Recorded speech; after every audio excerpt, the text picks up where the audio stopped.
Bienvenue à cette 18e séance et il y a du pain sur la planche. Les apôtres sortent d'une stupéfaction, mais quel est celui-ci à qui les vents et la mer obéissent? Et ils sont presque terrorisés par cette énigme insondable du Christ Jésus. Eh bien, figurez-vous, ils ne sont pas au bout de leur surprise. Ça ne fait que commencer. Nous avons aujourd'hui deux anecdotes plus invraisemblables les unes que les autres. La première, c'est Jésus finit de traverser le lac, sur sa demande. Il n'est même pas revenu à terre, après et là, c'est la tempête terrible qui se déchaîne sur le lac, j'ai raconté ça, je passe. Et finalement, Jésus arrive sur l'autre bord du lac, au pays des Géraséniens, c'est-à-dire entre la Traconitide au nord et la Décapole au sud. Mais on est rive gauche, on est à l'est complètement de la Palestine, on n'est plus vraiment en Galilée. Là, Jésus n'a pas tôt débarqué de son bateau, la mer est maintenant tout à fait calme, puisque Jésus a calmé les flots, il finit d'arriver tranquillement.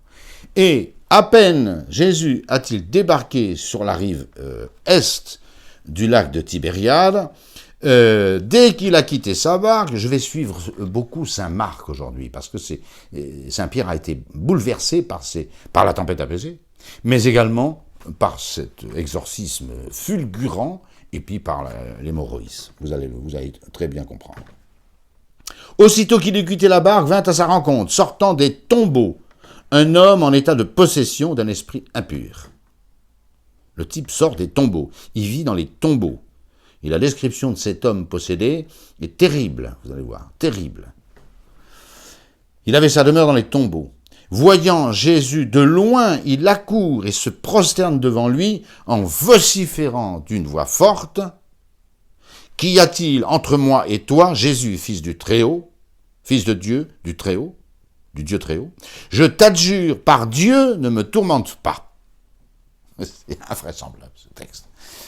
Et c'est pas fini, ça commence. Donc il sort des tombeaux, il est possédé. Il y a deux personnages dans ce possédé. Il y a lui qui court vers Jésus, et qui se prosterne devant Jésus, pour être délivré. Mais celui qui parle après, c'est pas lui, c'est le diable. Parce que dès qu'il se prosterne devant Jésus, il rentre en état de possession diabolique. Et qu'est-ce qui parle maintenant? C'est plus lui. Lui, il se prosterne pour implorer la guérison de Jésus. Tandis que dès qu'il fait ça, le diable parle en lui. Et que dit le diable? Je vous l'avais déjà dit.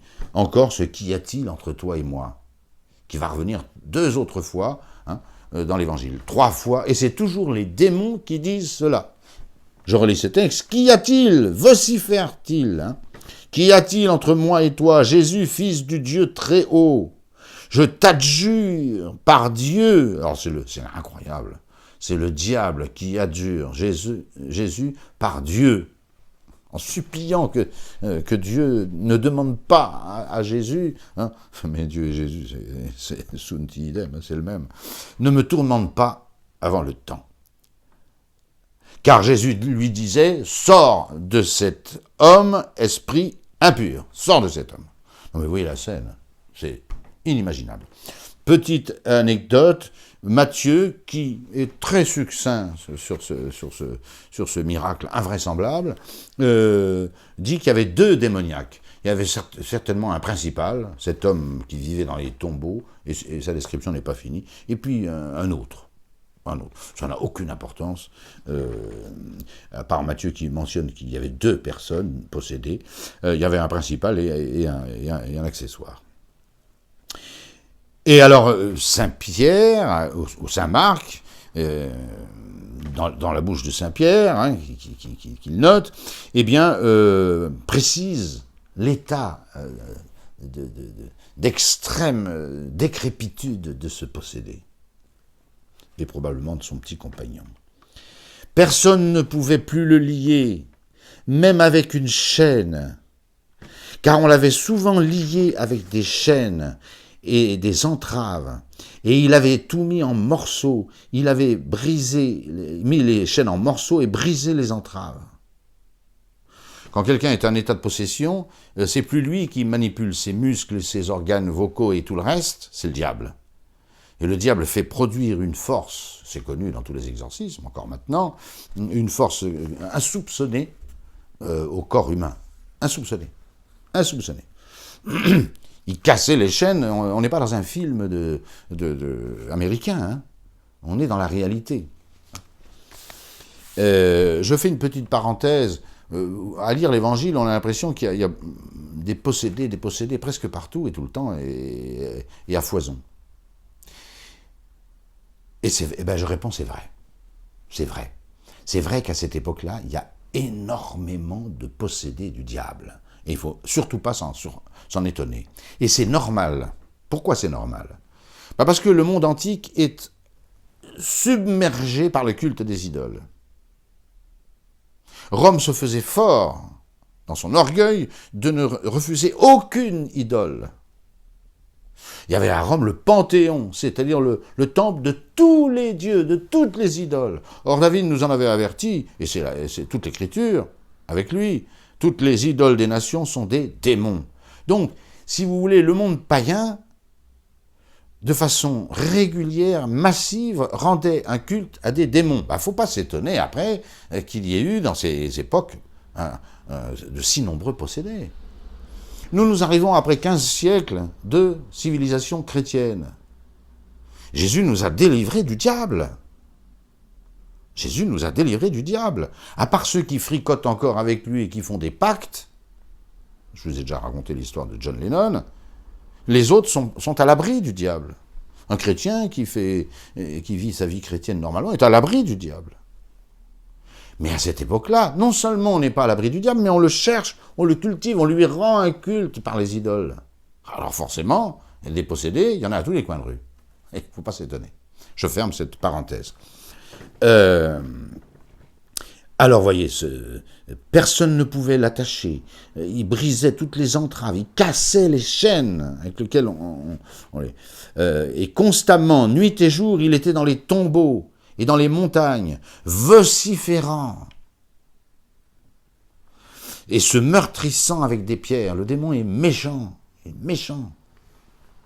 C'est lui-même qui se meurtrissait, en cas de possession, bien sûr. Voilà. Le démon utilisait son corps pour lui faire du mal à lui, et puis terrorisant toute la région, ne vivant que dans les tombeaux, et vociférant dès qu'il se... Voilà. Alors Jésus lui dit, il lui demande de sortir, ça se fait pas tout de suite, et Jésus lui demande, quel est ton nom ? Comment tu t'appelles ? Voilà. Réponse du diable, du principal démon qui est là, réponse, mon nom c'est Légion. Ça veut dire, je ne suis pas tout seul, je suis avec une foule d'autres diables. Une légion, c'était 6000 hommes. 6000 hommes. C'est beaucoup plus grand que nos régiments. Hein. Voilà. Une dizaine de cohortes. Elles-mêmes composées de 6 centuries. En gros, c'est le schéma de l'armée romaine. Nous sommes nombreux. Mon nom, c'est Légion. Et qu'est-ce que dit le diable ? Très intéressant, je suis toujours Saint Marc qui est le plus précis. Il le suppliait, le diable, après avoir dit son nom, Légion, il le suppliait, Jésus, de ne pas les envoyer hors du pays. Vous quittez le pays des Géraséniens. Saint Luc rajoute une petite chose, il les suppliait de ne pas leur enjoindre de se rendre dans l'abîme. L'abîme, autre nom de l'enfer éternel. Voilà, c'est là qu'ils vont finir, ces démons, en révolte contre Dieu, mais pour l'instant, ils se réfugient chez les hommes pour avoir un peu le calme et pour moins souffrir. Et vous voyez, il demande Saint Luc, à ne pas être remis tout de suite dans l'enfer. C'est terrible, cette scène. Or, il y avait là, sur la montagne, un grand troupeau de porcs qui paissaient. On va voir que ces porcs étaient au nombre d'environ 2000. Et ils le supplièrent, ces démons qui hurlent par le corps du possédé, ils supplient Jésus en disant « Envoie-nous dans ces porcs pour que nous entrions en eux. » La possession est une prise de main, une prise en main par un mauvais esprit, mais physique. On le voit bien par la force des possédés. C'est plus eux qui manipulent leurs muscles, c'est le diable qui leur fait produire d'ailleurs des efforts qu'un homme n'arrive pas à faire produire à ses propres muscles. Et puis surtout, tous les organes d'expression, c'est le démon qui en prend les commandes. Voilà pourquoi il peut vociférer bien plus fort qu'aucun homme. Et être fort beaucoup plus qu'aucun homme. Voilà. Alors il demande à entrer dans les ports pour ne pas être jeté dans l'abîme. Pour ne pas être retourné en enfer. Mais ils peuvent rentrer dans les ports. Celui qui peut prendre les commandes des muscles d'un homme, ou du larynx, des cordes vocales d'un homme, peut également prendre les commandes d'un porc. La possession est quelque chose de physique. Physique. C'est tout à fait possible. Ils peuvent rentrer dans les ports. Et étant dans les ports, ils ne sont pas rejetés dans l'abîme. Petite parenthèse théologique, un démon, il est là, un démon ou un bon ange, il est là où il exerce son action. Et, étant donné qu'il n'a pas de matière, il est nulle part par rapport au monde de la matière. Sauf quand il exerce son action. Alors là, il est là. Et voilà pourquoi un ange se déplace instantanément. Il bricole à Paris, un ange, et l'instant suivant, il peut bricoler à New York. Il se déplace instantanément. Pourquoi ? Parce qu'il est là où il exerce son action. Là, il était dans cet homme, parce qu'il exerçait son action sur cet homme, sur ce possédé. Et puis ensuite, ils vont se retrouver dans les ports. Et Jésus le leur permet. Vous voulez aller dans les ports ? Allez-y. L'autorité de Jésus est phénoménale. Hein. Les apôtres, mais voyant ça, vous imaginez, ils sortent de la tempête apaisée. Ils assistent à cet exorcisme d'une violence extrême. Et vous allez voir l'anecdote suivante, ils vont encore tomber des nues, ces pauvres apôtres. Voilà. Alors Jésus leur dit, allez-y, vous voulez aller dans les ports ? Allez-y, pas de problème, allez-y. Et ils sont bien obligés d'y aller, puisque Jésus leur dit de quitter, de toute manière, de quitter cet homme. L'incroyable autorité et puissance du Seigneur. Alors les esprits impurs, je suis toujours Marc, sortirent de cet homme et entrèrent dans les ports. Et là, c'est eux qui commandent les ports maintenant, qui sont environ 2000. Est-ce qu'il y avait 3, s'ils s'appelaient Légion, on suppose qu'il y avait 6000 démons dans le possédé, là. C'est possible. Dans ce cas-là, il y en a 3 par port. Puisqu'une légion, c'est 6000 et qu'il y a 2000 ports. J'en sais rien. La vérité, j'en sais rien. Ce que je sais, c'est que chaque démon a trouvé place dans un port. Qu'est-ce que font ces démons ? Ils sont bêtes. Hein. Bêtes et méchants, ça va ensemble. Hein. Et surtout méchants parce que bêtes. Bon. Et bêtes parce que méchants. Ça va très bien. C'est double causalité. À peine ils sont rentrés dans les ports, qui précipitent eux-mêmes les porcs, c'est les démons qui font ça. Ils précipitent les porcs dans le lac de Génézareth, ou de Tibériade, c'est le même. Voilà. Et ils se noient, bien sûr. Un porc, ça nage pas très bien, hein. Surtout si c'est gras et épais.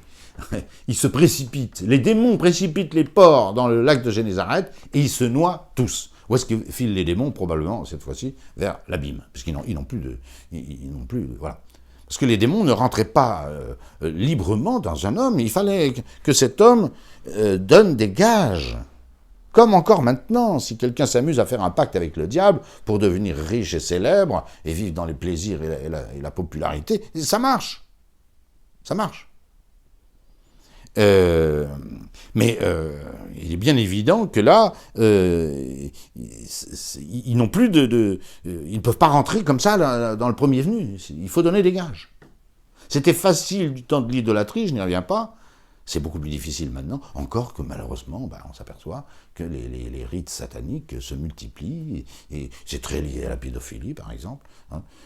Les rites sataniques pédophiles marchent ensemble, et c'est vraiment le diable. C'est le diable. Ah oui, mais quand on... Voilà. Et on en apprendra beaucoup plus. Et finalement, plus de porc, plus de diable.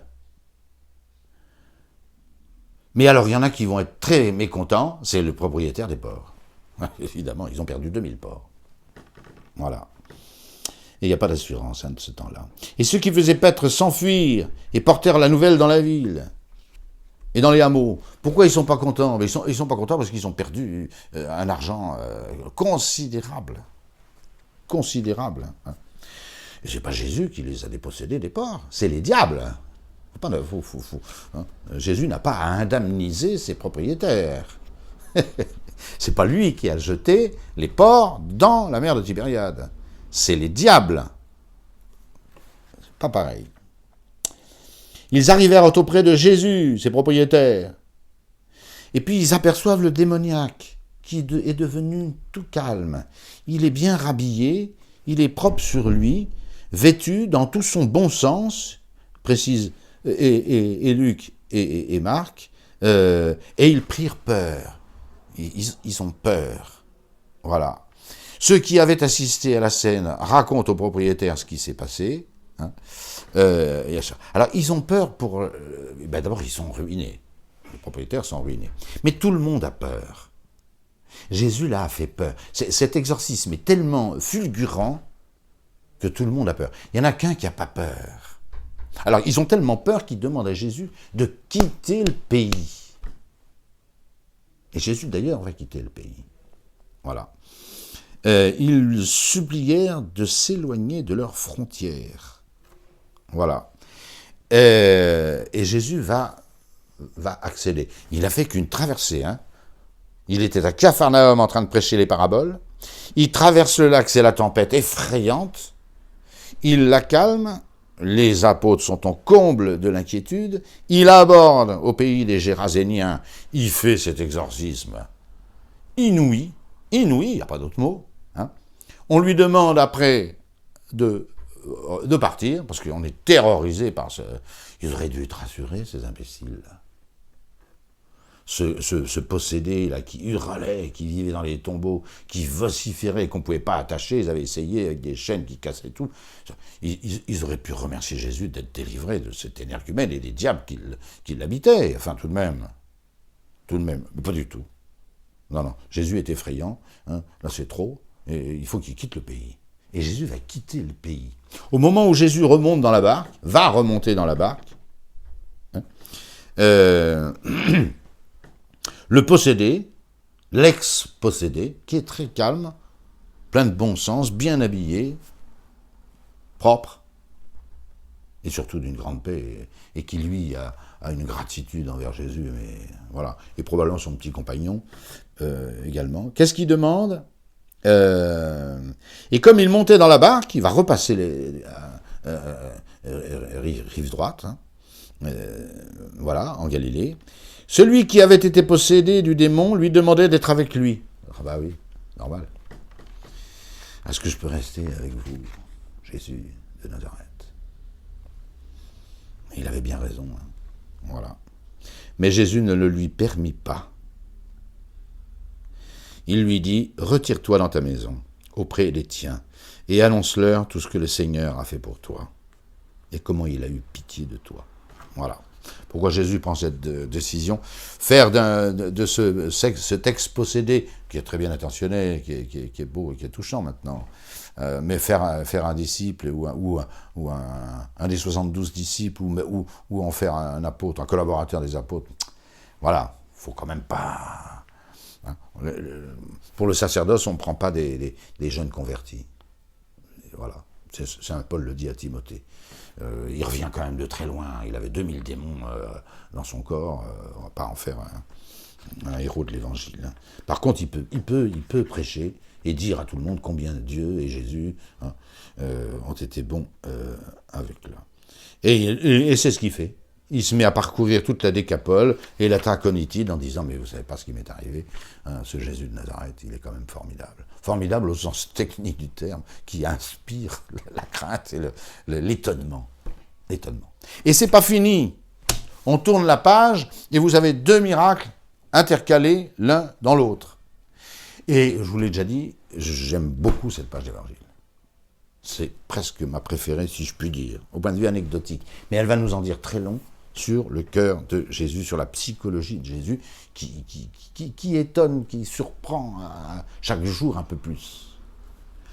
C'est la résurrection de la fille de Jaïr, le départ et l'arrivée, et entre-temps, pendant le chemin faisant, il faut bien comprendre la scène, eh bien, guérison de la femme qui avait un flux de sang, une hémorroïs. Voilà. Jésus regagne l'autre rive. Prédication des paraboles, Capharnaüm, sur le bateau. Il traverse, tempête apaisée, c'est très violent, mais finalement, il arrive sur la rive est. L'affaire des Géraséniens, l'exorcisme phénoménal, le plus grand exorcisme de Jésus, ça, il n'y a pas de doute. Et puis on lui dit, allez-vous-en. Et Jésus s'en va, il repasse de l'autre côté. Et quand il arrive, il n'est pas encore tôt descendu de la barque. Je vous dis qu'on a l'emploi du temps de Jésus, mais jusque-là, presque jour par jour.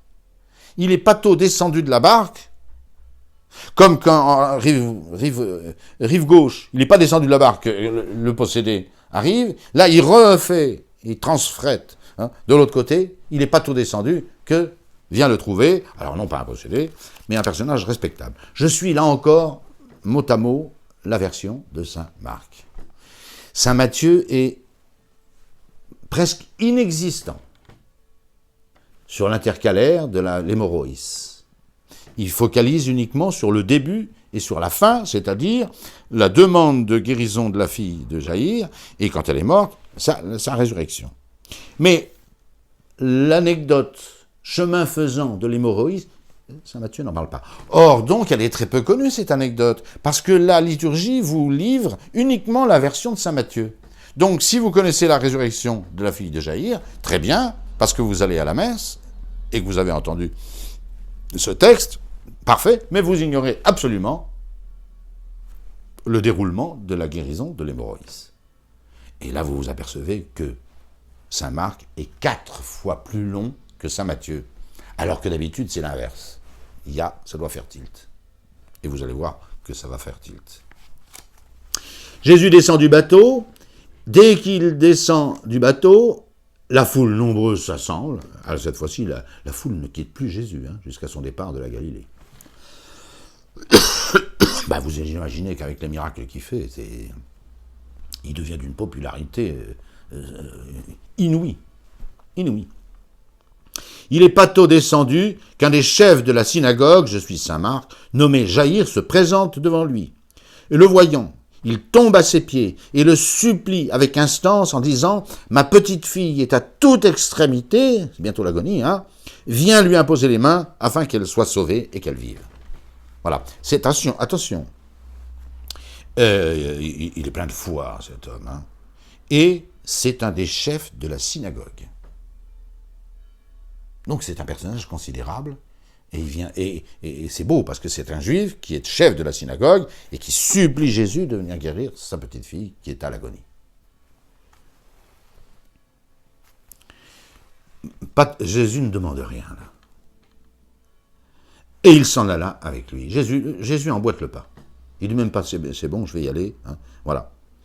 Et une foule, alors là c'est capital à comprendre, Jésus se met en route, jusqu'à la demeure du chef de synagogue, Jaïr. La fille n'est pas morte. Elle est à toute extrémité. Tous les détails sont importants. Très important aussi, noté par les 3 synoptiques, c'est que Jésus, qui vient de débarquer du lac, est accueilli par une foule extrêmement nombreuse, sinon on ne comprend pas ce texte. Et que cette foule va le suivre jusqu'à la maison de Jaïr. Et cette foule, elle est compacte. Sinon, on ne comprend pas l'anecdote qui suit. Saint Marc et une foule nombreuse le suivaient et se pressaient contre lui. Très important ce détail. Non seulement il y a une foule nombreuse, mais elle se presse sur Jésus. C'est le métro à 6 heures. C'est le métro à 6 heures. Attention à vos poches. Je me suis déjà fait piquer mon portefeuille, moi, à Strasbourg-Saint-Denis, pendant mon service militaire. Alors, on est tellement serré, il y en a un qui vous met la main dans la poche, vous ne vous en rendez pas compte. Bon, je ferme cette anecdote. Pendant qu'il s'y rendait, la foule l'étouffait. Vous savez, il faut lire l'évangile tel qu'il est. Saint Marc, hein, la foule se pressait contre lui, et Saint Luc, la foule l'étouffait, il avait du mal à respirer. Pourtant, Jésus faisait 1m86-87, hein, d'après le Saint-Suaire, il était plutôt plus grand que le commun des mortels. Hein. Voilà. Eh bien, la foule l'étouffait, et se pressait contre lui. Hein. Or, je suis toujours Saint Marc. Donc, vous voyez, Jésus est en marche avec une foule innombrable et qui l'étouffe et qui le presse de toutes parts. Extraordinaire. Or, une femme atteinte d'un flux de sang depuis 12 ans. Alors, Saint Marc va nous décrire cette femme. Il est certain que Saint Pierre, après, parce qu'il a été bouleversé de cette anecdote, Saint Pierre a interviewé cette femme. Comment voulez-vous que Saint Marc sache tout ça? Pas possible. Saint Pierre a été allé trouver cette femme, après le miracle sans doute, et lui dire, mais attendez, expliquez-nous, il y a des choses qu'on ne comprend pas là.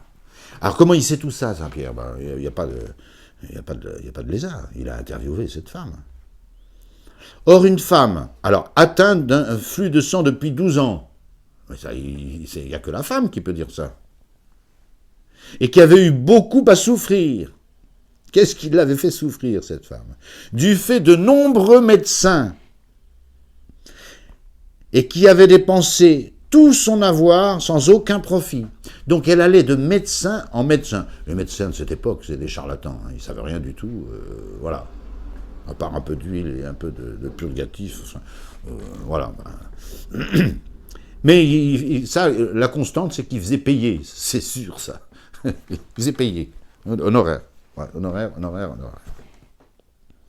Elle avait dépensé tout son argent à consulter des médecins pour guérir de ce flux de sang. Voilà. Sans aucun profit pour sa santé. Et elle allait plutôt de mal en pis. Alors plus elle se ruine à payer des médecins, et plus elle allait mal. Merci la médecine. Hein. Voilà. On se croirait aujourd'hui, hein, les gens qui passent leur temps chez le médecin, c'est pas ceux qui vont le mieux. Hein. Bon. Ayant entendu parler de Jésus, elle vint dans la foule par derrière. Alors ça, elle est très touchante. Elle ne peut pas déranger ce grand rabbi qui fait des miracles à tour de bras. Mais elle se dit, et elle a raison. Si j'arrive à toucher la frange de son manteau, ça devrait suffire. Et ça, c'est magnifique. Ça, c'est magnifique.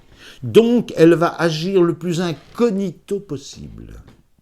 Surtout qu'on ne s'en aperçoive pas. Et ça tombe assez bien, parce que la foule presse Jésus jusqu'à l'étouffer, nous dit Saint Luc, de sorte que si elle touche la frange de son manteau, ni vu ni connu, je t'embrouille. Et je suis guéri. Elle est pleine de foi. Elle est très touchante, cette femme. Très touchante. Car elle se disait, si je touche du moins quelques parties de ses vêtements, je serai guéri. Elle a tort ou elle a raison? C'est évident qu'elle a raison. C'est évident qu'elle a raison. Et vous allez voir que Jésus va se faire circonvenir par cette femme. C'est inouï, cette anecdote.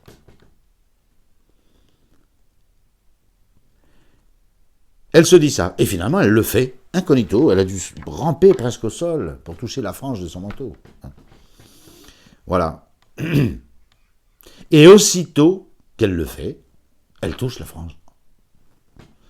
Aussitôt, sa source de sang fut tarie, et elle sentit dans son corps elle-même, elle sent qu'elle est guérie. C'est fini. Elle est guérie, instantanément, parce qu'elle a touché la frange du manteau. C'est évident que c'est elle qui a dit ça à Saint-Pierre. Elle l'a raconté. Personne ne peut dire ça qu'elle. C'est évident. C'est pas fini. son incognito, ça va lui sauter au visage. Ça va pas marcher. Et là, c'est la chose la plus étonnante de ce récit. Et aussitôt, Jésus, Saint Marc, hein, bien sûr, et aussitôt Jésus, ayant conscience en lui-même qu'une vertu était sortie de lui. C'est inouï, cette scène. Jésus sent qu'une vertu est sortie de lui, une puissance, une énergie, en grec une dynamis.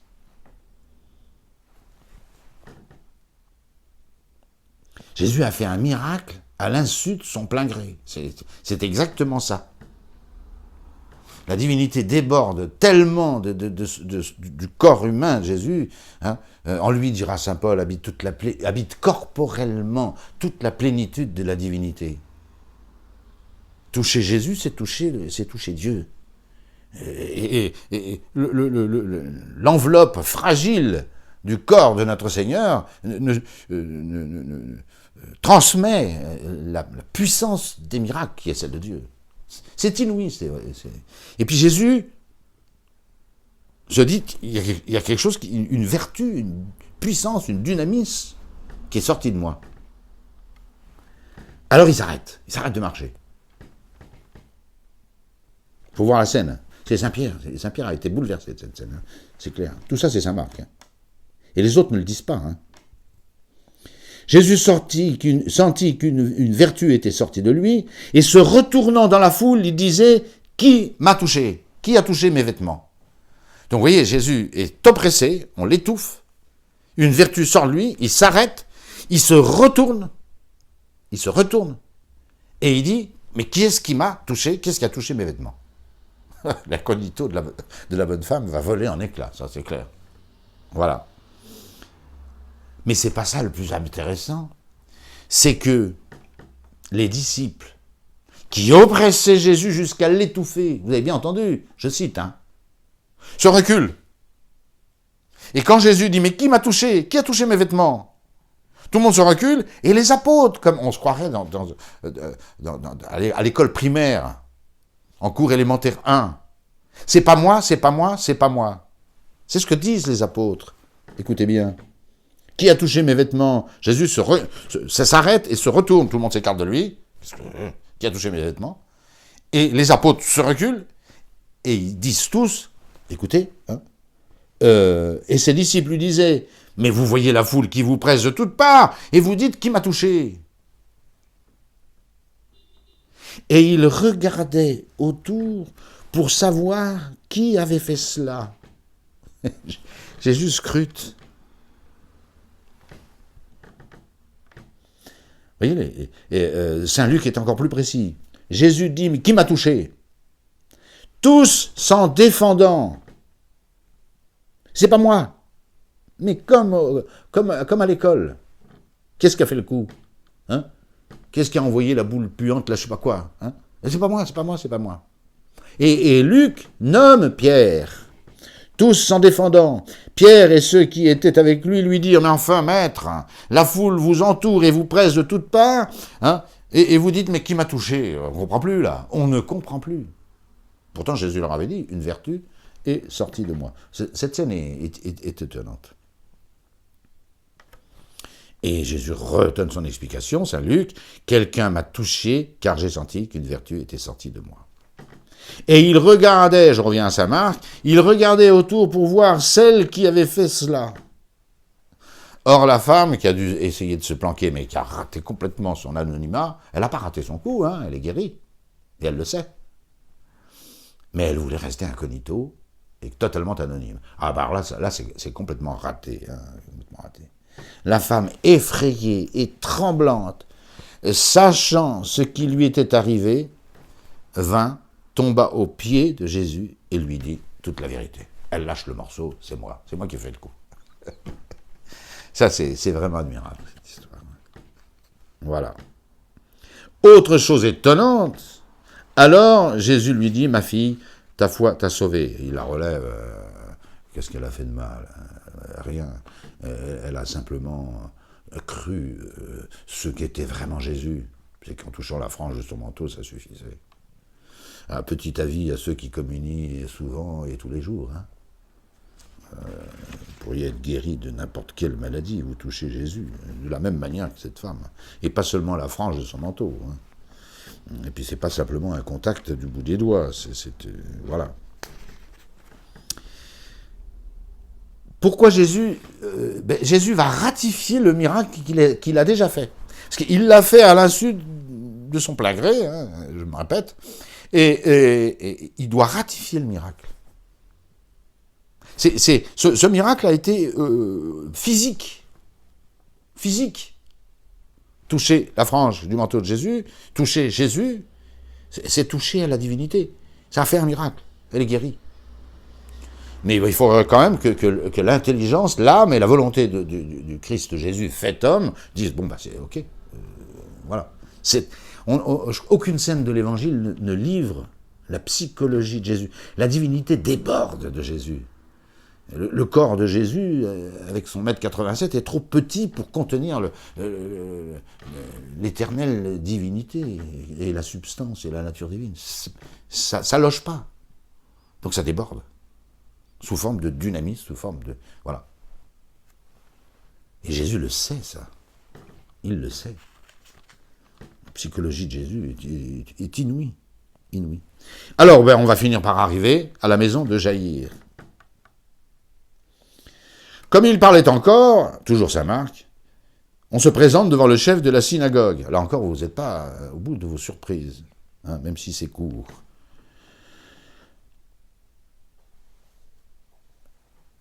On se présente depuis la maison du chef de la synagogue. Est-ce que c'est Jaïr lui-même qui sort? Je n'en sais rien, ou ses serviteurs. Bref, on dit à Jésus, écoutez, c'est pas la peine de vous déranger. Maintenant, c'est trop tard. Vous arrivez trop tard. La fille est morte. La fille est morte. Tonnerre de dire à Jésus, un peu comme ça se reproduira pour la résurrection de Lazare. Marthe et Marie, Marie-Madeleine, la sœur de Lazare, disent, mais écoutez, si vous étiez arrivé là, vous auriez pu le guérir. Mais maintenant, on parle de Lazare à l'imparfait. C'est trop tard. Voilà. Comme si celui qui fait des miracles à tour de bras ne pouvait pas ressusciter. Jésus a déjà fait une résurrection, on l'a vu, hein. Le fils de la veuve. Bon. C'est sa deuxième résurrection, en attendant celle de Lazare, qui est la troisième. On se présente à Jésus, écoutez, non, vous vous dérangez pas, maintenant c'est trop tard. Ouais, si vous étiez arrivé à l'heure, d'accord. Hein, voilà. C'est étonnant d'ailleurs que ces gens pensaient que miraculeusement Jésus puisse guérir et puis qu'il ne peut pas ressusciter. Bon, c'est vrai qu'il y a des proportions dans les miracles, dans tous les cas. Or Jésus, entendant ce qu'on vient de dire, dit au chef de la synagogue, donc Jaïr, ne crains pas, croire seulement. Autrement dit, Jésus sait ce qu'il va faire. Il va, lui, ressusciter. On a beau lui dire qu'il est mort, qu'elle est morte, que c'est trop tard. Jésus dit, crois seulement et tu vas voir. Voilà. Il ne permit à personne de venir avec lui, si ce n'est Pierre, Jacques et Jean, le fameux trio. Pierre et les deux fils de Zébédée, qu'on retrouvera à la Transfiguration, qu'on retrouvera au Jardin des Oliviers. C'est les trois intimes de Jésus, il n'y a pas de doute de ces trois apôtres. Donc, il rentre dans la maison, et dans la maison, il y a la petite fille, ses parents, ça va être dit, et trois de ses apôtres, et Jésus. Voilà. Ils sont 1, 2, 3 la petite fille, Jésus, et 3 apôtres. Ils sont 7 dans cette maison. Tous les autres dehors. Mais là, vous avez assisté également à une chose étonnante. Hein. Quand ils arrivent à la maison, je suis encore Marc, du chef de la synagogue, il aperçoit une rumeur et des gens qui se lamentent et poussent de grands cris. On a assisté à la mort de la fille de Jaïr. Donc, c'est des cris, des vociférations, les fameuses pleureuses, souvent des joueurs de flûte, et parce qu'elle est morte, elle est morte. Et donc, en entrant, Jésus leur dit, mais pourquoi toute cette rumeur et ces lamentations? Là aussi, c'est surprenant, hein, vous allez voir. Jésus dit, l'enfant n'est pas morte, mais elle dort. Alors ça, c'est incroyable. Au niveau de la communication, Jésus n'en fait pas. Là, au moins qu'on puisse dire. Cette fille est morte, est bel et bien morte. Tout le monde le sait. Et on commence déjà des rites funéraires en pleurant et en jouant de la flûte et tout ça, et en criant et en vociférant. Voilà. Jésus dit, mais pourquoi vous pleurez là? Qu'est-ce que c'est tous ces chants et ces cris, voilà. Pourquoi? La fille n'est pas morte, elle dort. Quand vous allez ressusciter quelqu'un, c'est pas bon médiatiquement de dire qu'il dort. Mais Jésus est tellement puissant que la mort, pour lui, c'est un sommeil. Il réveille les gens comme nous réveillons un dormeur. Chaque fois qu'il est question de la mort dans le Nouveau Testament et de Jésus, face à la mort, c'est un sommeil. Saint Paul reprendra cette expression. Ne soyez pas en crainte concernant ceux qui se sont endormis. Ils dorment. Tous vos morts, ils dorment. Et Jésus va les réveiller. Aussi venir le temps, hein, où tous ceux qui sont dans les sépulcres entendront la voix du Fils de Dieu, et tous en sortiront. Tous. Alors évidemment, c'est déconcertant. Jésus sait très bien que cette petite fille est morte. Il sait très bien qu'il va la ressusciter. Et il explique à tous ceux qui pleurent et tout ça qu'ils n'ont pas de raison de pleurer puisqu'elle dort. Médiatiquement, c'est pas très fort. Hein. Mais ça, c'est Jésus, il est comme ça. Voilà. Et tous se moquaient de lui. Ils savent, eux, qu'elle est morte. Belle et bien morte. Puis la mort, ça se voit. Hein. Tous ceux qui voient des morts savent très bien qu'à mort, il n'y a plus rien. Il y a un vide sidéral chez un mort. Il n'y a plus l'âme, il n'y a plus le principal.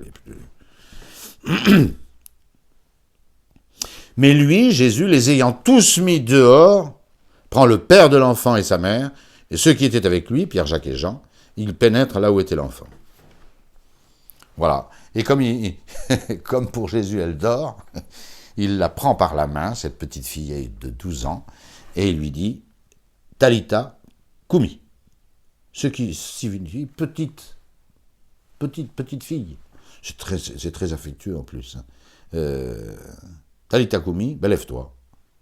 Je te le dis, lève-toi. Allez, petite, lève-toi.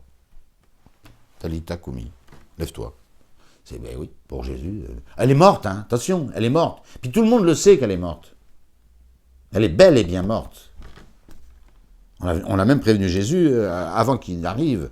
C'est pas la peine de vous déplacer, elle est morte. Tout le monde le sait. Et quand il dit qu'elle dort, tout le monde se fiche de lui. Voilà. Et aussitôt la petite fille se leva, bien sûr, et elle marchait, car elle avait 12 ans. Elle reprend toute sa petite vie de petite fille. Voilà. Elle a dû se recoiffer, bon ça, c'est pas dans l'évangile. Et aussitôt ils furent saisis d'une grande stupeur. Ah oui, ben ça, il y a de quoi avoir peur. Hein. Et ils furent saisis d'une grande stupeur. Et il leur recommanda avec insistance que personne ne le sût. Là, c'est encore médiatiquement. Il dit aussi qu'on lui donna à manger à la petite fille. Ouais, elle doit avoir faim, là. Cette petite agonie qu'elle a subie, ça doit être un petit peu pénible. Alors, vous voyez, bon, j'arrête là mon récit aujourd'hui, bien sûr. Il y a de quoi, il y a de la substance. Mais regardez ces 3 jours. Mettez-vous dans la tête d'un apôtre, d'un disciple, qui a suivi Jésus ces 3 jours. Une prédication interminable depuis la barque. On transfrète de la rive ouest à la rive est. Tempête monstrueuse. On va tous périr. Jésus commande au flot. Les apôtres sont terrorisés. Plus par la tempête qui est finie, ils sont terrorisés par ce Jésus, cette énigme, ce problème Jésus, cette question. Ils sont pas tôt débarqués sur la rive est, que Jésus fasse chasser 2000 démons d'un possédé fou furieux. Avec l'histoire des porcs, je viens de vous raconter ça. Les apôtres se disent, mais ils repassent de l'autre côté. Ils vont assister dans l'heure qui suit, ou les 2 heures, je n'en sais rien, à la résurrection d'une petite fille, où tout le monde se moque de lui et Jésus dit qu'elle dort, et puis à ce miracle, à l'insu de son plein gré, qui prouve cette profusion divine dans le corps physique de Jésus. Voilà à quel rythme sont menés les apôtres pendant 1 an et demi. Alors quand on voit qu'ils ont du mal à suivre, on peut les excuser et les comprendre. Je vous remercie.